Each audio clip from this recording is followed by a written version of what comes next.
16 ta odam konsert bo'lsin deb yozdi aka. Odamlar haqiqatda kutib ishongandik. Lekin biz Va'daga vafo mana ertalab 7 da ko'rish mana mashinalar tayyor turibmiz.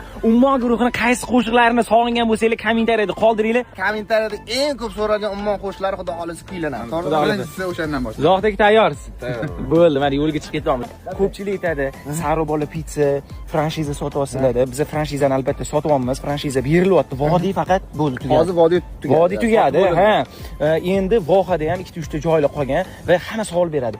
Sizlar hamma shunaqa franshizada o'zingizlar joy bo'lmasa shunaqa ochasizlarmi, ochilish qilasizlarmi? Bizda bunday o'zimiz ochsak ham, franshiza bo'lsa ham biz hammasiga bir xil yondashamiz. Mana ko'rayotgan bo'lsanglar, eng zo'r ochilishlar bilan hammamiz bor kuchimizni tashlab, xudo xolasa mana shu biznes gullab ketishiga biz harakat qilamiz. Nomer qoldiraman, mana shu raqamlar Umidjon degan yigitimiz ko'taradi, hamma ma'lumotni beradi, anketalarimiz bor, anketalarimizni to'ldirishadi, biznes o'zini qanchada oqlaydi, har bitta etaplarigacha sizlarga ma'lumot beradi va ana nima desa bo'ladi, barakamiz o'xshasa ochamiz bo'ldi. Xudo xolasa.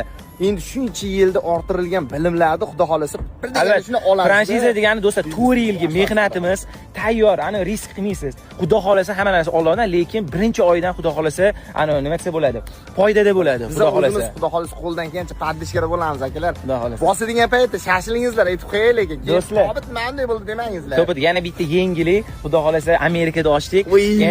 Endi yaqinda xudo xolasa duo qilib turinglar. Asosga kiramiz va Qirg'izistonda ham tez kunlarda ochilish qilamiz. Hali bu yoqda bang'ir-bung'ir ketadi. Shuning uchun duo qilib turinglar. Sarobola pitsa. Voy, Ummon guruh ketdi. Andijon. Chiqib ketdi. Ko'rishamiz.